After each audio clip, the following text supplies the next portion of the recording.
Assalamu alaikum and good afternoon, everyone. Welcome to PSA Karachi online lecture series. I welcome all and Dr. Ghulam Nabi Memon in this lecture series on the behalf of PSA Karachi. Dr. Memon has been working as an anesthesiologist for the past 35 years. He has held multiple chairman positions in the multiple centers at Sindh and is currently the professor and chair at the Department of Anaesthesia at Liaquat University of Medical and Health Sciences. I would request you all to please turn off your mics and to turn your queries in the chat box section, which will be answered at the end of this session. Thank you. Can I start? Yes, Dr. Memon, please. Bismillahirrahmanirrahim. First of all, I must say thanks to Dr. Asma and PSA Center for arranging a nice lecture series. Congratulations. As I have been introduced.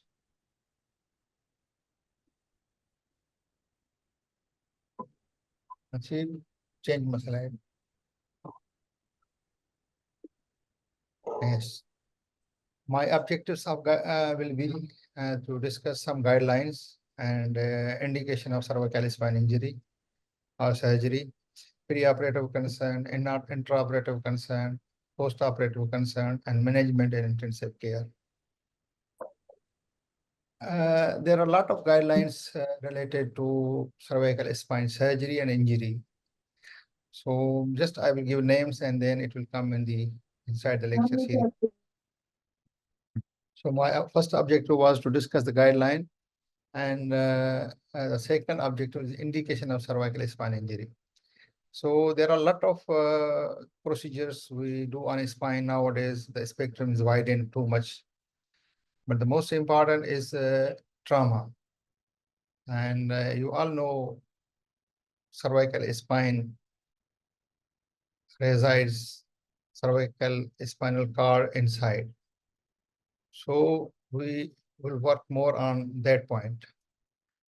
We have some preoperative concern of cervical spine injury, and these concerns are basic pre-op consideration, airway assessment, neurological assessment, respiratory system assessment, cardiovascular, muscular system, renal and liver, blood arrangement, and pre-medication.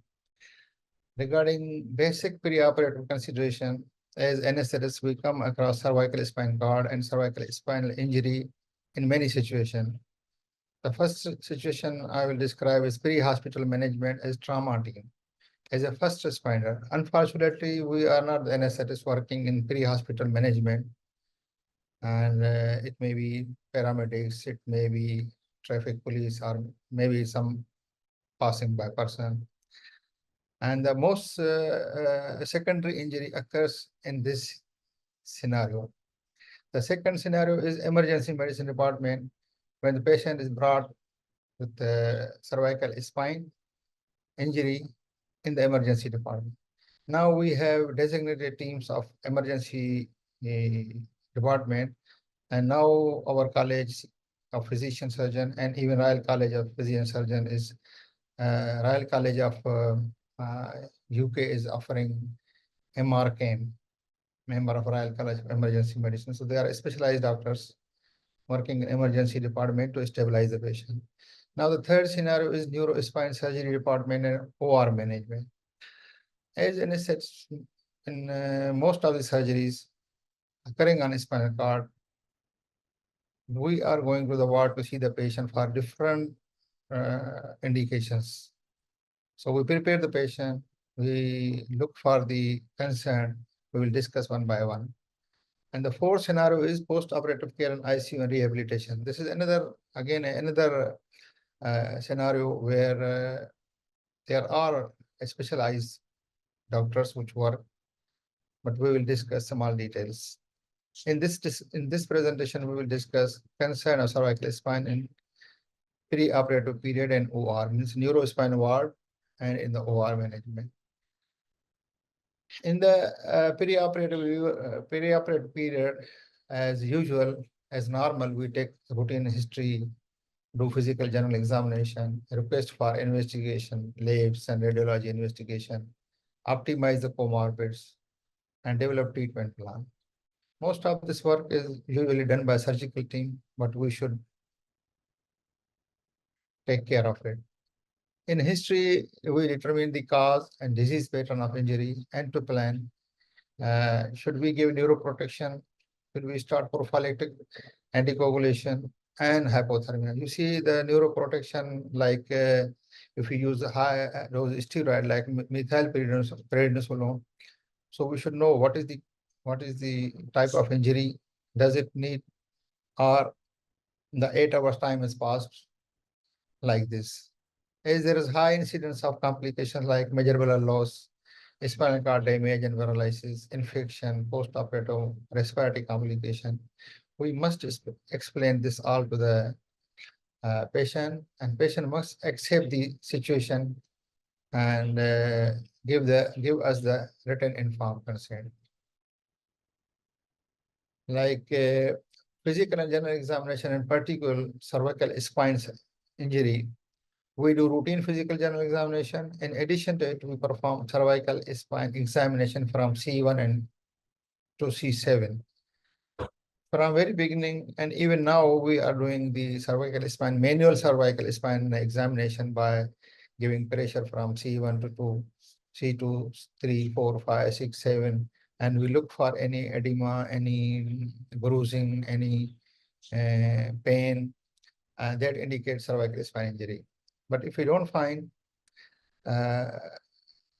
we clinically and excluded cervical spine. But you see, this gives us a negative results. 40–60% of injuries are missed. So we do neurological examination to designate the level of injury. In 20% of cases, blunt trauma, spine is involved. All RTA, 20% of cases, cervical spine involved. And almost half head injury cases, cervical spine is involved. So there should be high suspicion of cervical spine injury. Nexus criteria and Canadian cervical spine rule is used to clear the cervical spine, and this is done by the neurosurgery department. That includes, if a patient is coming to us and he has no cervical spine tenderness, no evidence of intoxication, normal GCS 15/15, no focal neurological deficit, no painful distracting injury. So we can look for the other injuries. And radiological assessment is done by Nexus guideline for radiological assessment. Radiological images are widely used to evaluate cervical spine and cervical spinal cord injury. For symptomatic patients, 2002 guidelines recommend 3-view cervical spine X-ray series, which includes anterior, posterior, lateral, and so with mouth open, adventite X-ray. And even with this X-ray series, we miss some injury. CT scan is recommended by 213 guideline by Hartley, and CT scan is ideal for visualization of fracture and bone deformities. Any problem in the bone, we can assess from the CT scan. MRI is best for visualization of soft tissue, detecting edema and hemorrhage and ligamentous injuries. And even we can detect the soft tissue, all soft tissue in the MRI. And even after doing all these, and if there is a head injury, still we should take care of the cervical spine. And the fourth point in this is pre-op is neuroprotection and neuroregenerative therapies. And there has been trial on neuroregenerative, but not any single is successful. And at present, there is no neuroregenerative therapies available. Our main task is to prevent secondary injury. And you are, as anesthetist, you know What I mean by secondary injury, taking care of blood pressure, taking normoxia, normocarpia, normotension, managing ABGs. And the first point for neuroprotection is immobilization. It is given by from all the guidelines. The first point to be discussed is immobilization of spinal cord by cervical collars, sandbags, and axial traction devices. And second point is methylprednisolone, sodium succinate, MPSS. 2013 guidelines recommend a high dose of MPSS within 8 hours of injury. Steroids have been used since years. From 1960, the steroids are being used in every case anecdotally. But 213 guidelines recommends the high dose. And the dose is very high. And you all know the side effects of this high dose of methylprednisolone. But there are no study which is proving beneficial and giving evidence of this. But everybody knows the side effect. But still, these are recommendations to use methylprednisolone in every case of cervical spinal cord injury. The dose is 30 milligram per kg bolus over 15 minutes, and an infusion of 5.4 milligram per kg for 23 hours, beginning 45 minutes after bolus. 1 hour for bolus, 15 minutes for bolus, wait for 45 minutes, and then start again for 23 hours. And this is again a high dose, 5.4 milligram per kg per hour. There are a lot of studies to mention the beneficial effect for high dose steroid to prevent tissue host reaction, which causes much damage. And there are other pharmacological drugs which have been more than a dozen, in which GM1 ganglioside, thyroid releasing hormone, naloxone, minocycline, and nimodipine have been under trials for long times, but still not recommended at higher level. Hypothermia is another issue. It's the concept of hypothermia is taken from the head injury patient. When the blunt trauma to the head injury, there is high recommendation of using hypothermia for head injury. This is same concept taken from, and we are using. Moderate hypothermia has been used and accepted to target several neurological disorders like brain injury and cervical injury. Aggressive hypothermia has many side effects, complications, which should not be practiced. Systemic introduction of mild hypothermia 33 degrees centigrade appears to be safe and provides some benefit in terms of long-term functional recovery. One study proves like this. And it's not mentioned in the text, but local hypothermia is indicated in known case of cervical spinal injury, local hypothermia on the spine. Now, the second point of concern is airway evaluation and management in cervical spine. Routine airway assessment is rule out difficult airway. In difficult airway cases, we have to take care in spinal cord surgery. Primary objective is to minimize neck movement while efficiently securing the airway. All basic airway maneuvers have effect on injured neck. Whatever maneuvers we are using, chin lifts, head neck movement, and even in putting airway, extension of head, they all move the neck and should not be practiced. But the worst situation is mask ventilation, and which we are doing in every case. So in that scenario, we extend the neck, and which is not required in this situation. Direct laryngoscopy causes greatest motion at C0, C1, occipital cervical joint, and moderate motion at C1 to C2, and causes minimal displacement from C4 onwards. Direct laryngoscopy with milli is recommended only in emergency, when we don't have time for fiber optic, and we use this manual inline stabilization of the spine and then do intubation, which is called milli. Video laryngoscopy is of great help in emergency situation. It is better than laryngoscopy. And I practice from 2014. I'm practicing this video laryngoscopy, and we are not moving the spine, but still the study proved there is some motion, there is some movement, which is still in the physiological range, and video laryngoscopy can be used. It's of great help. Now, in stable cases, hemodynamically stable cases, with difficult airway, with unstable cervix, patients who are hemodynamically stable, but they are difficult intubation, difficult airway, and unstable spine. This is highly required. Awake, fiber optic laryngoscopy, and intubation. We are using awake, and we can do with sedation, with dexmedetomidine, with another techniques. But awake, we want to avoid the muscle lesion, which can destabilize the cervical spine.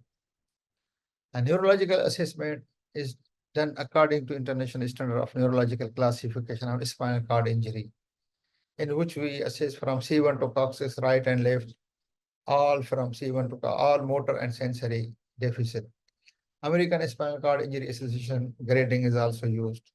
Possible pre-existing motor or sensory deficit may be exacerbated by head-neck positioning and may lead to chronic pain.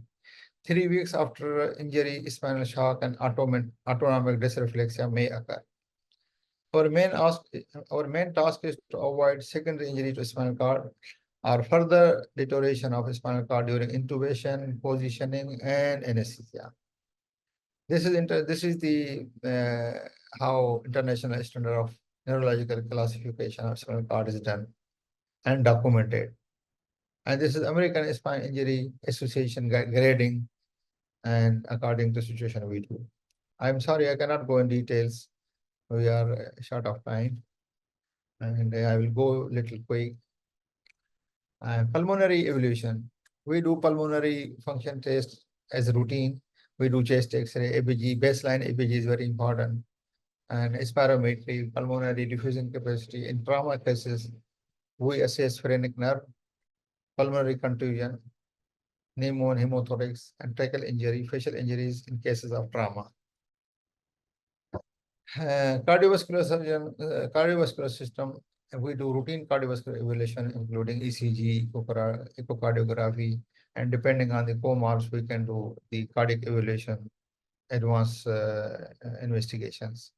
Majority of spine surgeries are performed in the prone position, which causes a reduction of cardiac index by 12 to 24%, which is again a concern of hemodynamic stability.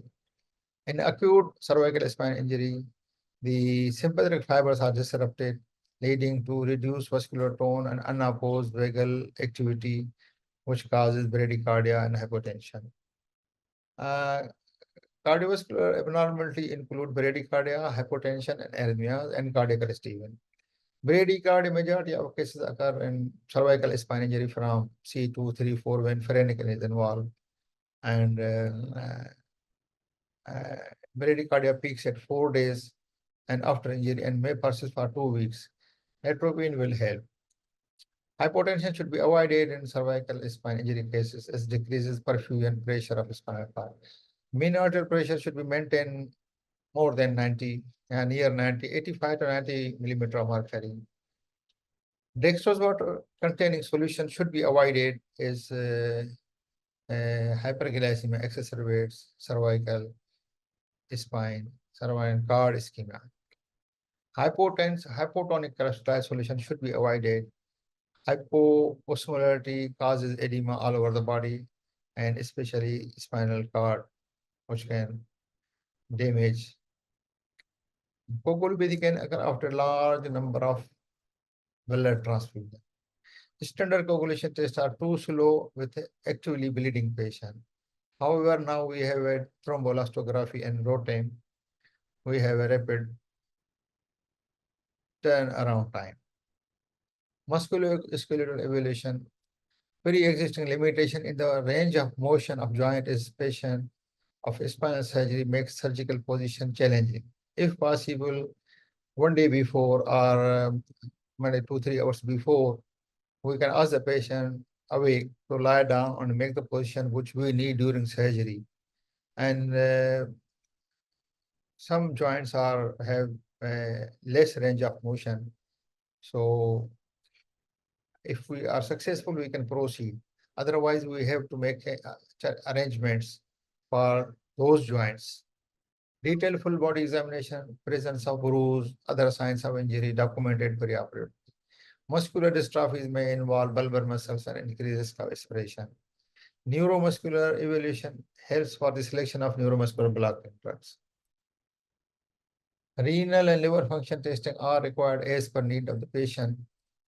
Anyway, we have to put catheter, urinary catheter in all cases because these are lung cases. And by this, we assess the kidney function. By this, we assess even the tissue perfusion. LFT may be required if there are comorbid related to liver. And as there is high incidence of bleeding, so we must arrange blood beforehand, before starting surgery, and use the strategies to conserve the blood. Deliberate moderate hypotension is indicated in many situations, but if there is spinal cord injury, we should avoid hypotension and not less than 90, 85 to 90, and 90, it should not be going below 90, but other surgeries of spine in which we may use deliberate hypotension. And we can use the preoperative autologous donation. We can use acute normovolumic hemodilution, cell salvage technique we can use, and pharmacological intervention, antifibrinolytic agent. There are 3 antifibrinolytic agents which have been used in the past, but no study proves their benefit. And I think one is withdrawn by FDA. And tranexamic acid transamine is still being used, 1 gram, but the results are conflicting. But still we are using antifibrinolytics. Pre-medication, when there's a painful condition like trauma and degenerative disease, we should use a strong analgesic.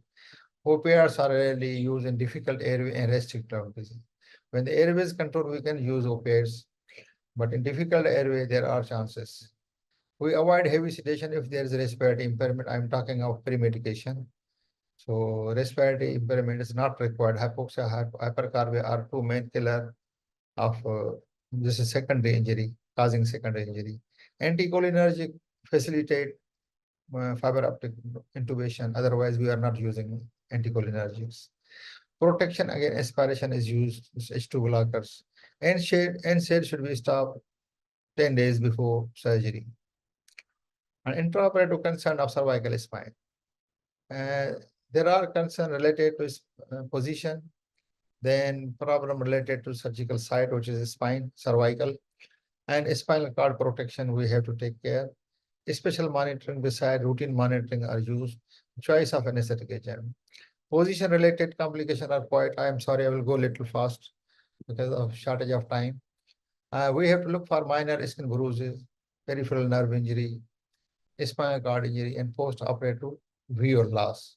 These are position-related complications.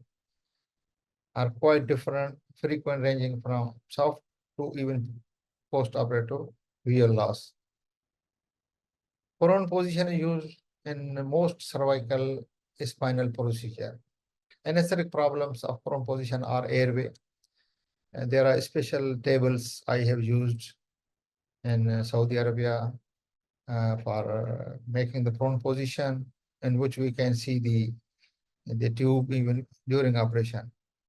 So endotracheal tube kinking, dislodgement, and displacement can occur. So we have to take care, fix them properly.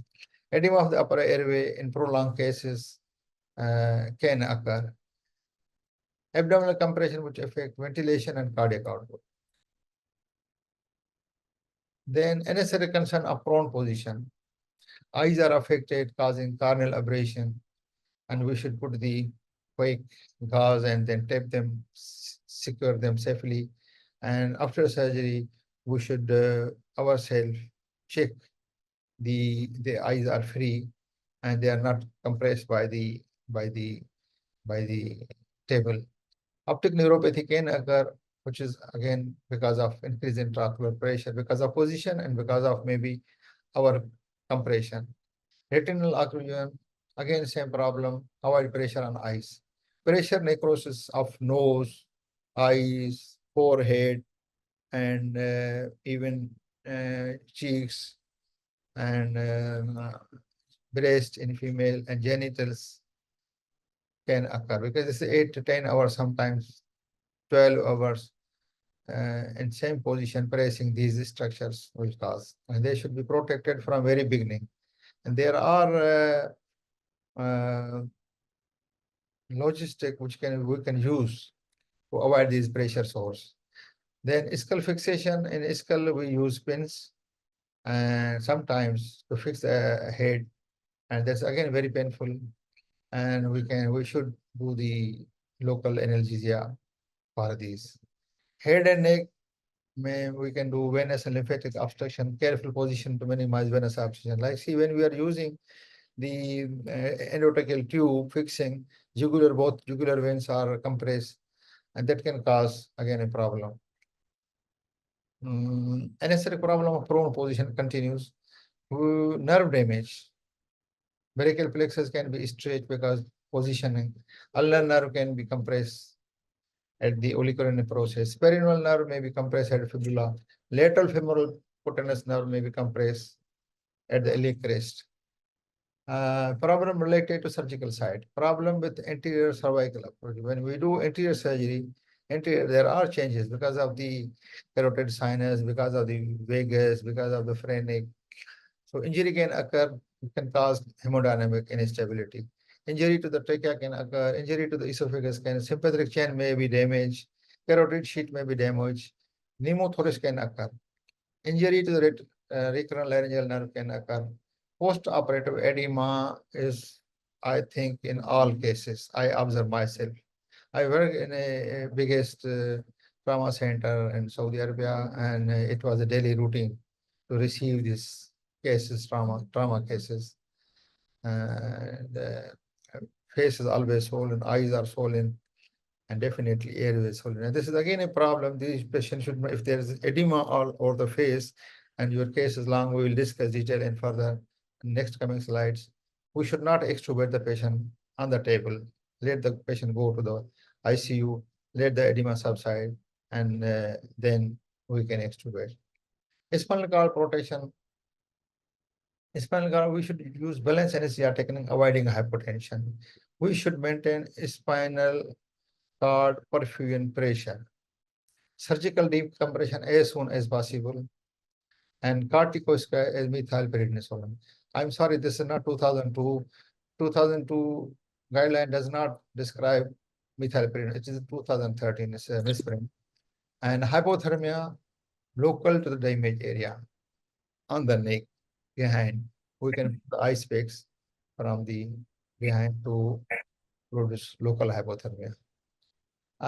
Special monitoring beside routine monitoring. We standard 1 and standard 2, oxygenation, ventilation, temperature, hemodynamics, oxygen, ventilation, oxygenation, ventilation, circulation, and temperature. We do different tires according to situation.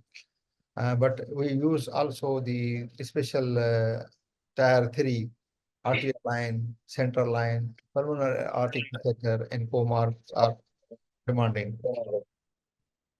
Neurological assessment, intraoperative neurological assessment is not mentioned in any guidelines, but several studies have focused on this method with respect to cervical spine injury.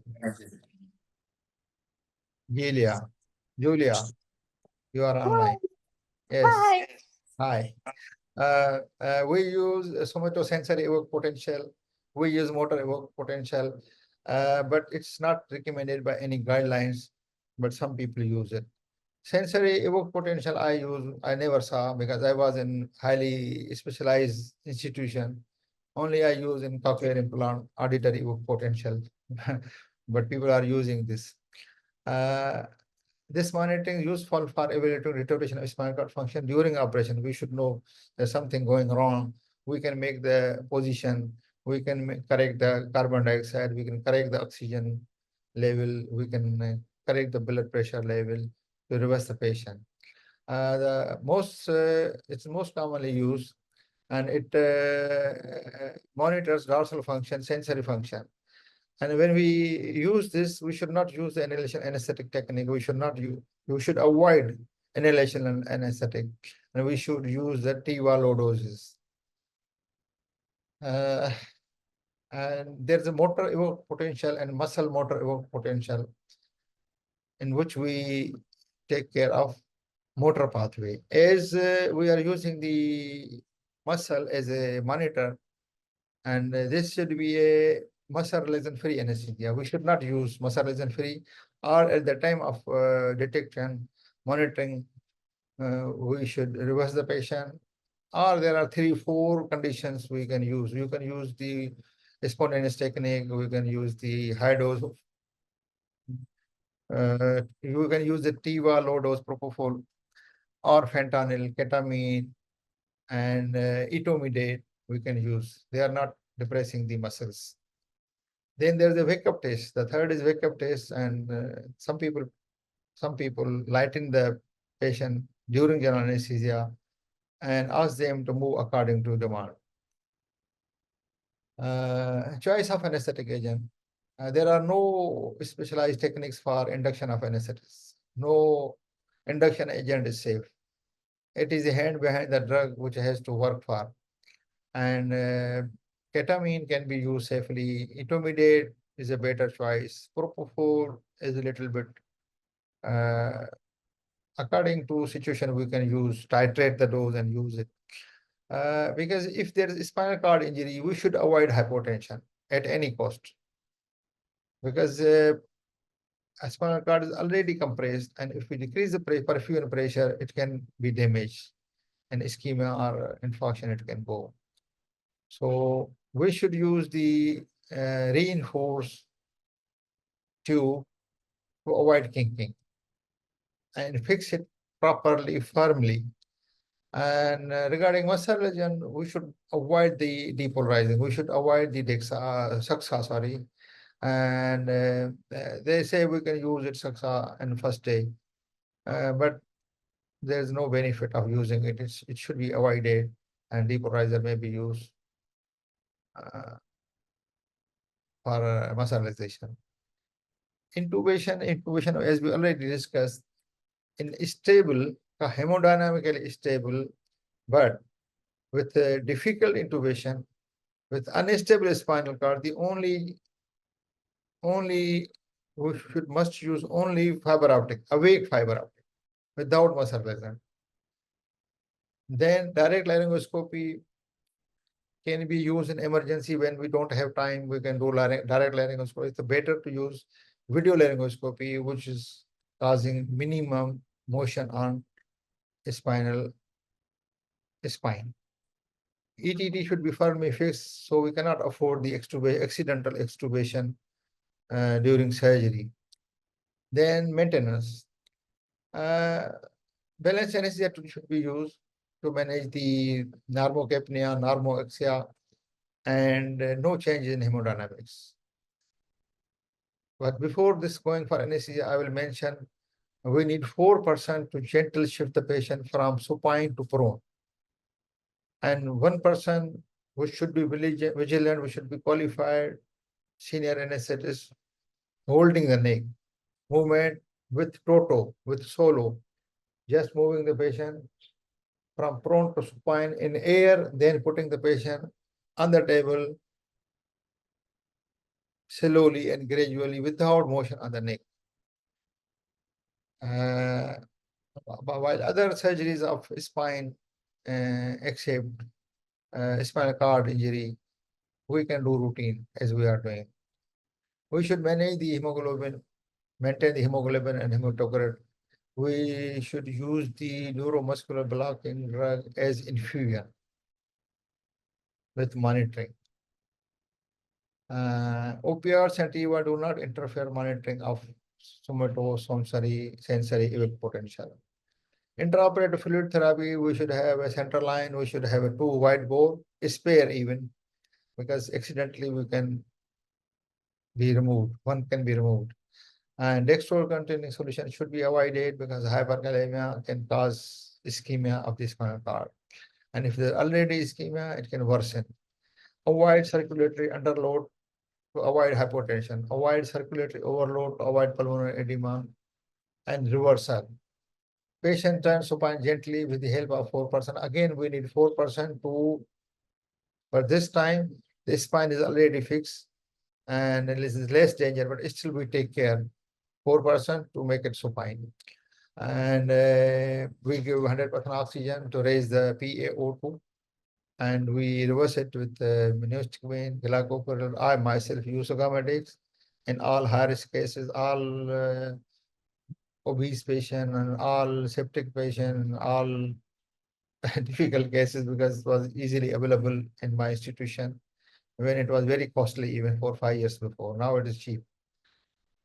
Extubation should be done fully awake with full motor power. ICU backup must be arranged, especially my watchword is there should be no residual neuromuscular blockade. There should be neuromuscular. Studies shows most of the cases in routine cases, there is 10%, 20%, 30% of residual neuromuscular block, which should be avoided. I'm sorry. And extubation should be done when fully awake.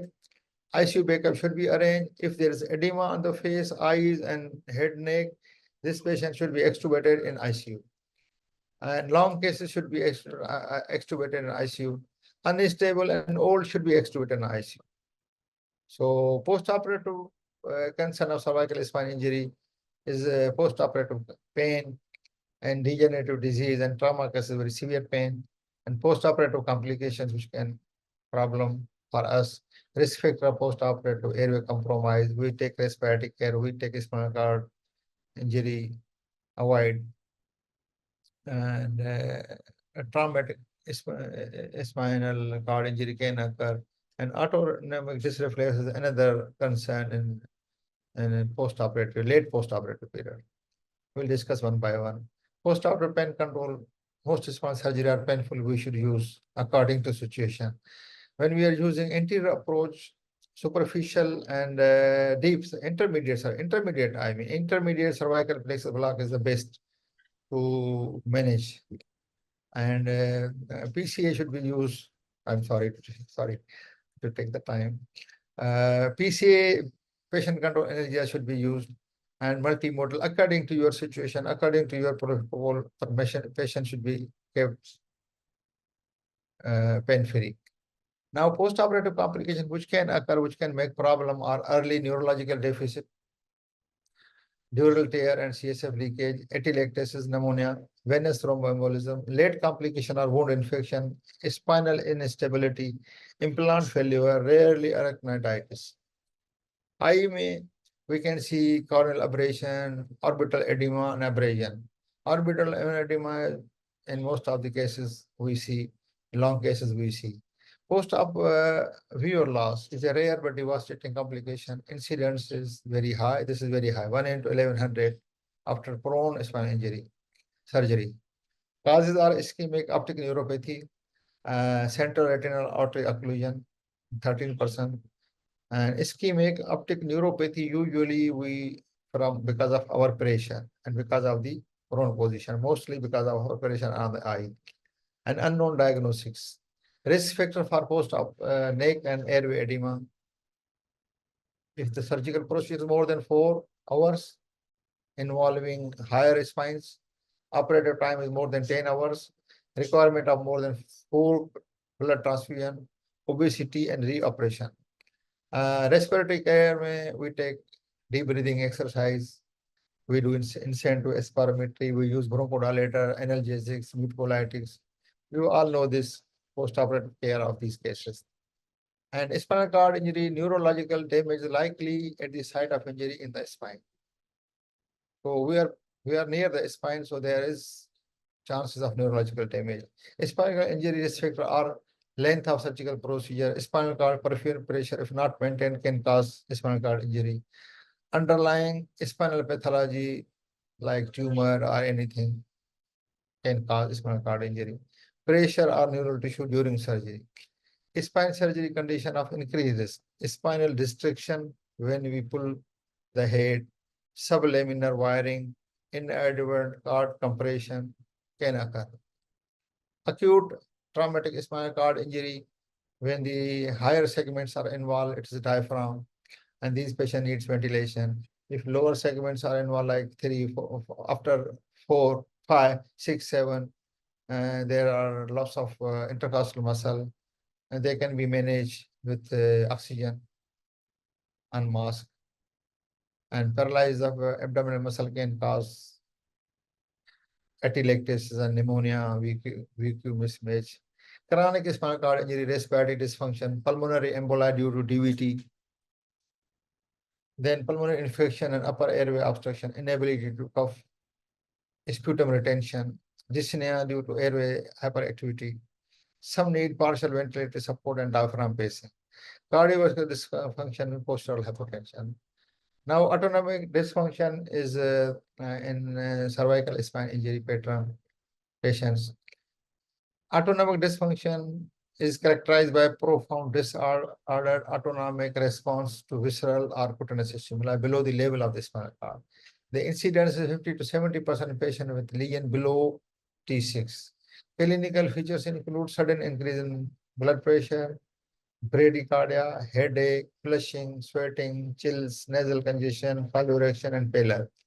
Severe hypertension can cause increase in ICP, seizures, intracranial hemorrhage, myocardial ischemia, arrhythmias, pulmonary edema, and even death. Autonomic dysfunction is typically triggered by noxious stimuli like bladder distension, bowel distension, UTI, fractures, ulcers, even tapping the bones or skin. Management in ICU, because there is a different team, which is not my topic, but in management in ICU, we also know what we have to do. All patients of cervical spine should be managed in ICU for adequate neurological, cardiac, hemodynamic, and respiratory monitoring. Life-threatening cardiovascular instability and respiratory insufficiency may be transient and episodic and may occur in first 7 to 10 days after injury. High risk of thromboembolic embolism. Active prophylaxis is recommended for 3 months using a combination of low molecular weight heparin or rotating bag or pneumatic and electrical stimulation. Appropriate nutrition support is required, and there is increased risk of respiratory and upper tract of the line. Extensive, you have included everything. So we are really grateful to you from PSA Karachi and Center that you took time out on a Ramadan day and you have increased our knowledge on this topic. So we would like to have the questions from the participants specific to this topic. Can you just go to the reactions if you can't see the chat box, because we can't see the chat box in our in the screens which we are having right now, but we are open to take the questions. So please go to the reactions and raise hand and we'll take you. So Dr. Hafizullah has raised his hand. Dr. Hafizullah, if you can unmute your mic and have the question. Welcome. Yes, sir. Can you hear me, sir? Yes. Sir, how do you balance post-operative pain control while avoiding respiratory depression in high-risk patients? Dear sir, most of these patients go intubated in long cases. And so, you can use like fentanyl and remifentanil, which are short-acting. Nowadays, it's not the time to use morphine in these cases because we need to extubate them as early as possible. And we can use, as I mentioned, intermediate cervical plexus block is the best for anterior cervical surgery.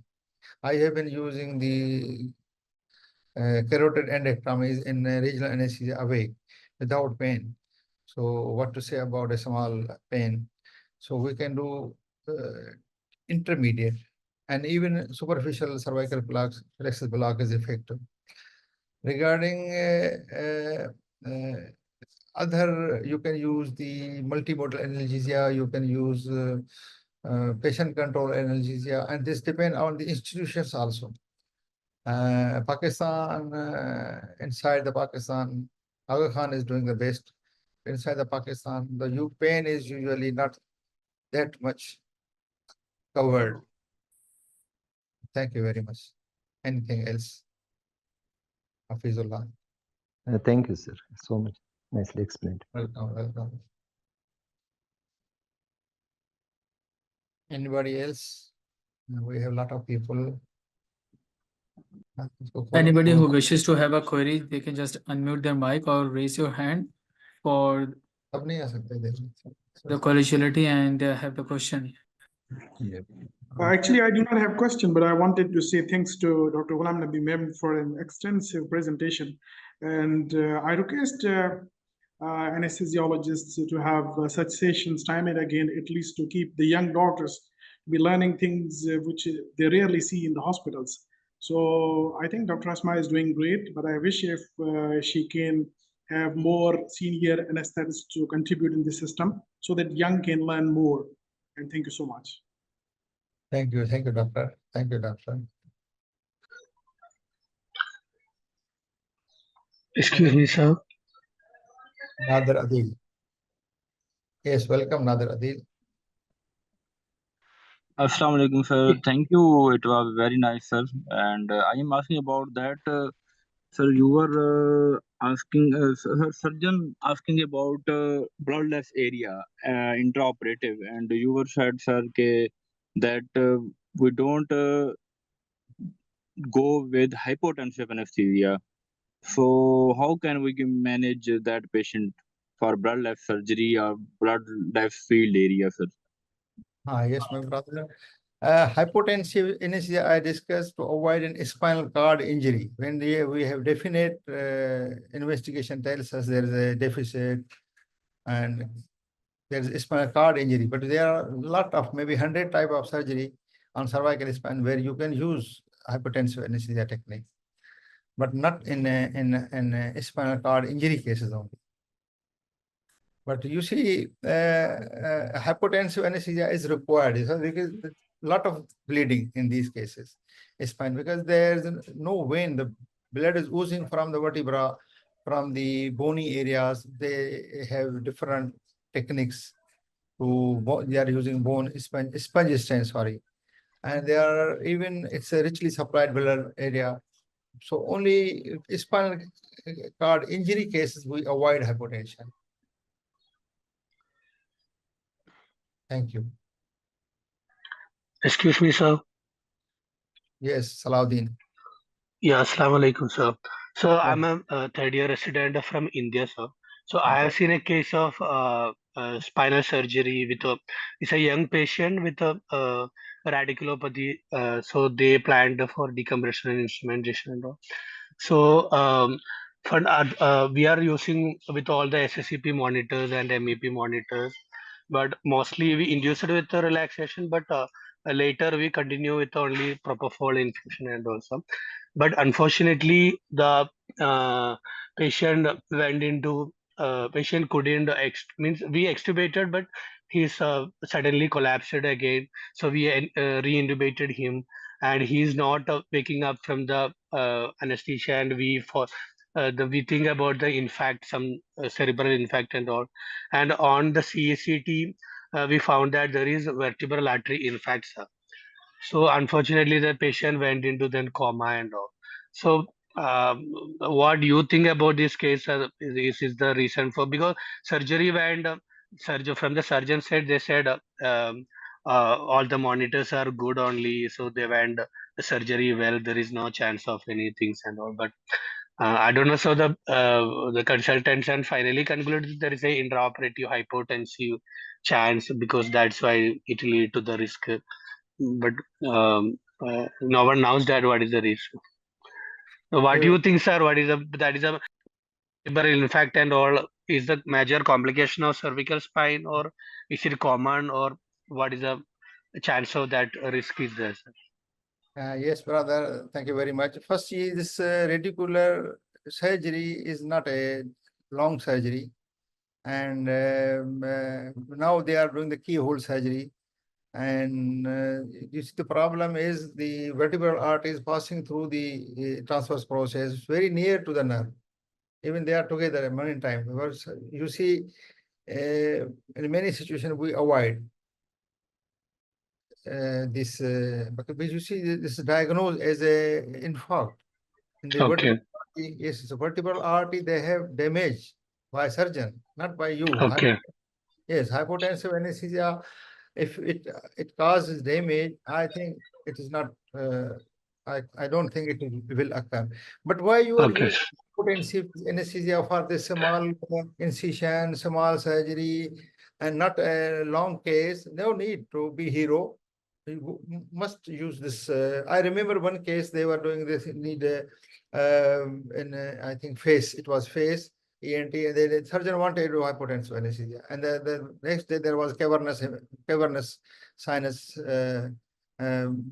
infarct, and the patient was with problem. So try to avoid this heroic effort for these minor surgeries. And this is not your fault, I think. I think it is the surgeon who has damaged the vertebral artery, which is very near to the maybe 5-6 years operated. And nowadays there are many techniques, keyhole surgeries to for this radiculopathy. Thank you. Thank you, sir. Thank you very much. Welcome, Salahuddin. Another question from the participants would be appreciated. Hello, Assalamu alaikum. Welcome, Dr. Bushra.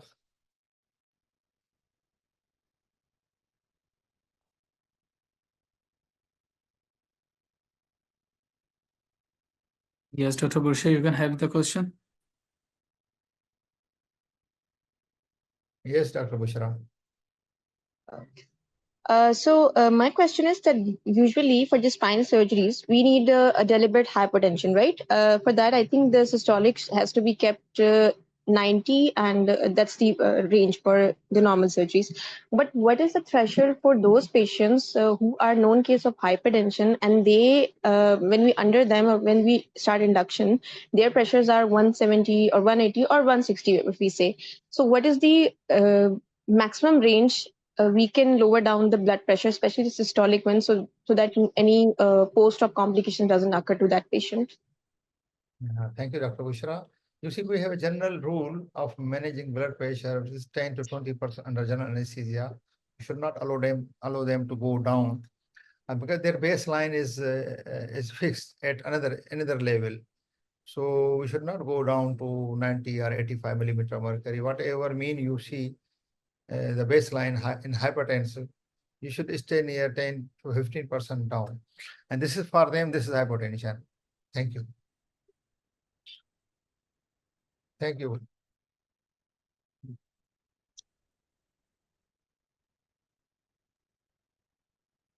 Thank you, Dr. Ghulam Memon, and thank you everyone, the participants, Dr. Asma, for having your contribution. I would like to end with Dr. Asma Abdul Salam, inviting her to have the concluding remarks with regards to the anesthesia concerns in cervical spine surgery.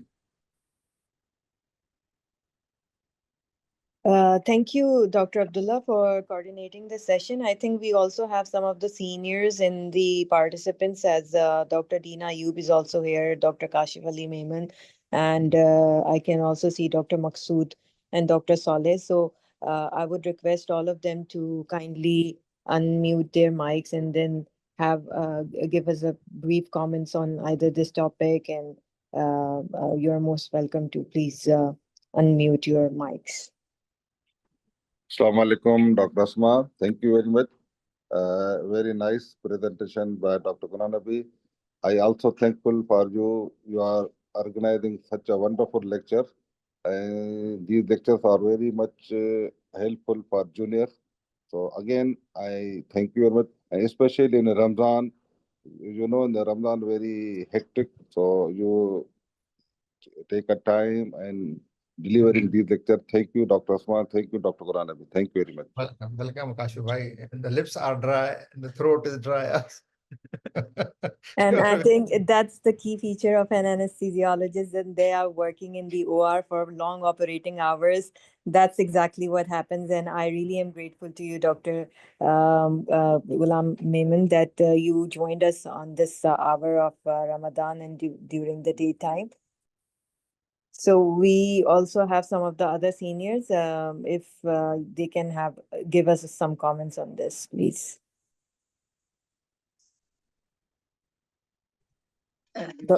Assalamu alaikum, Asma. Assalamualaikum, Dr. Leena. here. Dr. Leena Aziz is the head of department at Dhurki Trust Hospital at Lahore, and she is also an expert in giving anesthesia to the spine patients. So we really welcome you, Dr. Leena, in this forum, and please go ahead with your comments.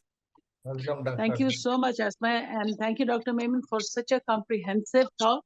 And we are also dealing with spine patients here, being a spine center here. And all the perks which you gave us, it's really very, very useful. And the maintenance of this blood pressure for 20% is really very vital to decrease this. And the very first 24 hours are very, very crucial for these spine surgery, especially the cervical spine surgery.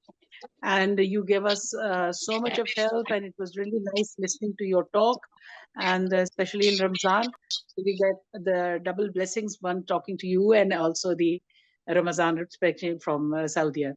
Thank you again, Asma, for coordinating and bringing us together. Bless you. Welcome, Dr. Leena. Thank you. Thank you. Thank you. And with this, do we have any other participants? Yeah. So I think we are good to go offline now. And thank you so very much, Dr. Ghulam Nabi Memon. We are really grateful to you from the platform of PSA Karachi that you joined us. And I really hope that most of the queries which were present in the minds of many of the participants, especially at the residence level, it has been cleared now. Or even if not, then we would request everyone to please send us the queries in the email so that we can forward it to Dr. Ghulam Nabi Memon, and then he can answer it along with the e-certificate. So unfortunately, most of you might not be having the chat box open in your mobile phones. If it is disabled for you, we have just shared the QR code for you guys, but even if you are unable to scan it, then we will be sending it to the emails individually. You can fill in the feedback form there and you can write your queries over there, and then we will be sending the e-certificate to you along with the queries. So thank you so much, Dr. Ghulam Nabi Memon and Dr. Abdullah, for coordinating this session. We are grateful to you. Welcome, and welcome. And have a very nice iftar and good evening to everyone.